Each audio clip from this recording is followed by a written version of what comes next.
Hello दोस्तों, नमस्कार। कैसे हैं आप सब? उम्मीद है सब अच्छे होंगे। दोस्तों, स्वागत है आपका मेरे YouTube channel Deepak Sharma passport पे, जिसमें आपको पासपोर्ट से संबंधित, वीज़ा से संबंधित हर सटीक जानकारी मिलेगी सरल शब्दों में, जिसमें आप आसानी से मेरी वीडियोस को देख के अंदाज़ा लगा सकते हैं और आपका पासपोर्ट, आप वीज़ा आसानी से बनवा सकते हैं। दोस्तों, अब जैसे कि कुछ एक कमेंट्स आए थे, मेरे पास फ़ोन भी आए कि सर बताइए कि स्पाउस नेम इंडोर्समेंट में क्या क्या डॉक्यूमेंट चाहिए होता है। जब एक कोई लड़का लड़की जो भी पासपोर्ट बनवा लेता है और जब उसकी शादी हो जाती है और अपने पति या पत्नी का नाम उसमें चढ़वाना होता है, तो उस केस में हमें क्या किस किस डॉक्यूमेंट की ज़रूरत पड़ती है। और या फिर अगर शादी किसी वजह से डाइवोर्स हो जाए या एक पति या पत्नी की डेथ हो जाती है और वो दोबारा शादी कर लेते हैं, तो उस केस में क्या डॉक्यूमेंट्स की ज़रूरत होगी दोस्तों। और दोस्तों, दूसरा हम बात करेंगे कि ईसीआर पासपोर्ट से ईसीएनआर पासपोर्ट कैसे बनवाएं। उस केस में भी हम बात करेंगे। ये दो टॉपिक्स पे आज हम बात करेंगे दोस्तों, कि अगर आपका पासपोर्ट पहले ईसीआर है और दोबारा आपको ईसीएनआर करवाना है उसमें, तो उसमें क्या क्या डॉक्यूमेंट्स आपके चाहिएंगे। तो चलिए दोस्तों, शुरू करते हैं आज हम पहले अपने टॉपिक से कि स्पाउस नेम एडिशन, स्पाउस पति या पत्नी का नाम अपने पासपोर्ट में कैसे ऐड कराएं। दोस्तों, सीधी सी बात है कि अगर आप फर्स्ट टाइम पासपोर्ट बनवा रहे हैं, तो आप अपने फॉर्म में जो भी फिल करते हैं, ऑनलाइन फॉर्म फिल करते टाइम या किसी से फिल करवाते टाइम, उस समय जो भी पति या पत्नी का नाम बताएंगे उसमें बेहिचक आपका जो है वो कंसिडर कर लिया जाएगा दोस्तों। और कंसिडर कर लिया जाता है और उसके बाद जो है उसी को आपके पासपोर्ट में बना के दे दिया जाता है। लेकिन जो जिनका पहले पासपोर्ट होता है दोस्तों, या जो जिन्होंने अनमेरिड, जब वो अनमेरिड थे तब पासपोर्ट बनवा लेते हैं और उस समय उस उनको बाद कुछ समय बाद जब उनकी शादी हो जाती है, तो क्या करे वो उस केस में। दोस्तों, जब पति या पत्नी का नाम आपको चढ़वाना और आपका पासपोर्ट री इश्यू हो दोस्तों, तो उस केस में भी दिसंबर 2016 से पहले जरूरत होती थी मैरिज सर्टिफिकेट की आपकी। अब किसी भी सर्टिफिकेट की कोई ज़रूरत नहीं है दोस्तों। फर्स्ट टाइम अगर आप अपना पासपोर्ट में स्पाउस नेम ऐड करा रहे हैं, तो उसमें भी ऑनलाइन फॉर्म फिल करते टाइम आपको केवल पति या पत्नी से संबंधित, नाम से संबंधित कोई भी डॉक्यूमेंट्स आपको नहीं देना होता।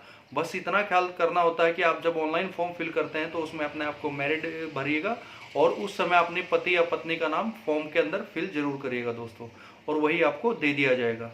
और अब इसके दूसरे भाग पे चर्चा करते हैं दोस्तों, कि जब पति या पत्नी में से किसी की डेथ हो जाए या किसी का डाइवोर्स हो जाता है और दूसरी पति या पत्नी का नाम चढ़वाना हो दोस्तों, उस केस में क्या होता है दोस्तों। जब ऑलरेडी आपके पासपोर्ट में कोई पति या पत्नी का नाम चढ़ा हुआ है और उसके अलावा आपको कोई दूसरी पति या पत्नी का नाम चढ़वाना है, तो उसका रूल है दोस्तों कि पहली पत्नी या पति जिनका भी, या तो फर्स्ट मैं ऑप्शन ले लेता हूं कि अगर डेथ हो चुकी है तो उनका डेथ सर्टिफिकेट लगेगा दोस्तों। डेथ सर्टिफिकेट लगता है। और जो रीमैरिज पेपर, जो रीमैरिज सर्टिफिकेट है दोस्तों, दोबारा जो आपने मैरिज करी है उसका सर्टिफिकेट लगता है दोस्तों। उस केस में आराम से आपका नाम दूसरी पति या पत्नी का चढ़ जाता है। दूसरा जो के पार्ट है इसका, कि अगर डाइवोर्स हो चुका है तो दोस्तों, तो उसमें आप डाइवोर्स पेपर लगा के और दोबारा जिस पति या पत्नी का नाम चढ़वाना चाहते हो उससे जो रीमैरिज पेपर है वो लगा के आसानी से उसको चढ़वा सकते हैं दोस्तों। कुछ एक रीजनल पासपोर्ट ऑफिस में अभी क्या हो रहा है दोस्तों, कि सिंपल डिक्लेरेशन से भी काम चल जा रहा है, कि अगर आप डेथ सर्टिफिकेट नहीं लगाते हैं और दूसरे पति पत्नी का नाम जो है चढ़वा लेते हैं, तो उस केस में सिंपल डिक्लेरेशन जो है प्लेन पेपर पे ले ली जाती है, फर्स्ट केस की तरह। फर्स्ट केस जो मैंने बताया था कि जो री इशू है, जो अनमेरिड है और जो फर्स्ट टाइम अपने पति पत्नी का नाम चढ़वा रहे हैं, उसमें कोई डॉक्यूमेंट्स की जरूरत नहीं होती। कुछ एक ऑफिस में ये अभी भी कर रहे हैं कि री मैरिज के केस में भी, या दूसरी पति या पत्नी का नाम चेंज कराते टाइम भी, चाहे वो किसी भी रीजन से हो, चाहे वो डाइवोर्स के रीजन से हो या डेथ के रीजन से हो, वो पेपर नहीं मांगते, सिंपल डिक्लेरेशन ले लेते हैं दोस्तों। लेकिन मैं आपको यही कहूँगा कि आप उस केस में जो एज पर रूल चलिए, कि उस केस में आप अपना पहले जो स्पाउस है या था, तो उनसे संबंधित डाइवोर्स पेपर या फिर जो उनका डेथ सर्टिफिकेट दीजिए, और सेकंड के साथ जो रीमैरिज पेपर है वो लगाइए दोस्तों। उसमें आपको कोई कभी भी परेशानी नहीं आएगी दोस्तों।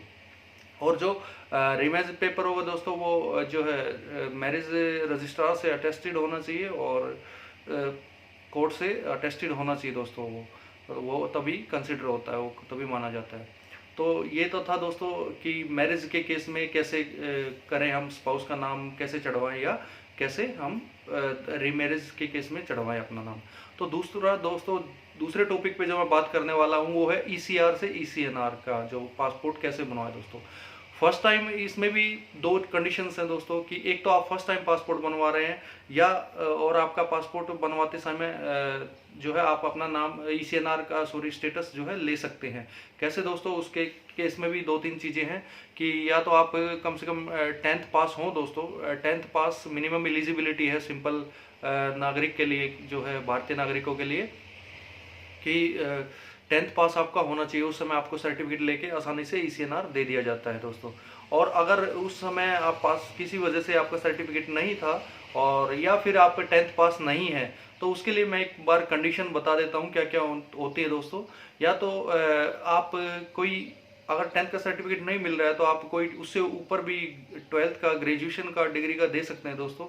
या फिर जो प्रोफेशनल डिग्री होल्डर हैं, जो डॉक्टर हैं, जो एडवोकेट्स हैं या अकाउंटेंट वगैरह हैं, तो उनके केस में भी मिल जाती है ईसीएनआर, वो सर्टिफिकेट लगा के उनके डिपेंडेंट चिल्ड्रन को भी।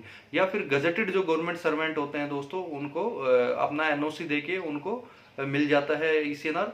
और या फिर आप परमानेंट वीज़ा होल्डर हैं जो है उसके ऑस्ट्रेलिया के या यूके के या फिर यूएस के, तो उनको भी ईसीएनआर का स्टेटस मिल जाता है दोस्तों। और या फिर आपका दोस्तों इनकम टैक्स पे ही है इंडिविजुअली रूप से, तो उस केस में भी आपको ईसीएनआर का स्टेटस मिल जाता है दोस्तों। या फिर आप बाहर विदेश में आपका पासपोर्ट है और शुरू में जो है आपको ईसीआर स्टेटस मिला, इमिग्रेशन चेकिंग रिक्वायर्ड, और अब आप उसको बदलवाना चाहते हैं, तो अगर आप बाहर रहे हैं 3 साल से ज़्यादा, तो उस केस में भी आपको ईसीआर से ईसीएनआर कर दिया जाता है, इमिग्रेशन चेक नॉट रिक्वायर्ड का स्टेटस मिल जाता है दोस्तों। उस केस में जो आपकी अराइवल और डिपार्चर की स्टैंप है और जो ड्यूरेशन है वो काउंट की जाती है।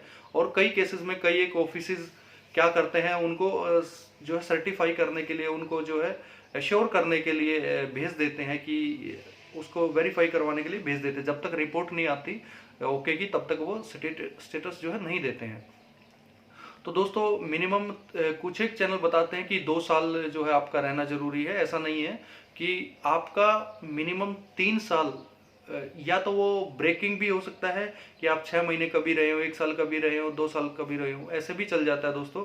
या फिर कंटिन्यू आप 3 साल विदेश में रहे हो, तो उस केस में भी आपको ईसीएनआर स्टेटस दे दिया जाता है दोस्तों। तो ये था आपका जो है कि ईसीआर से ईसीएनआर स्टेटस आपको कैसे मिलता है दोस्तों। खासकर इसमें मुश्किल होती है कि जिनको पहले ईसीआर मिला था और अब ईसीएनआर चाहते हैं, उसके 2 ही 3 ऑप्शन है दोस्तों। जो कॉमन ऑप्शन है वो यही है कि या तो आप बाहर रहे हो 3 साल या उससे ज़्यादा, या फिर आप जो है कोई इनकम टैक्स पे हो, जिसमें आप इनकम टैक्स इंडिविजुअली रूप से पे करते हो गवर्नमेंट ऑफ इंडिया को।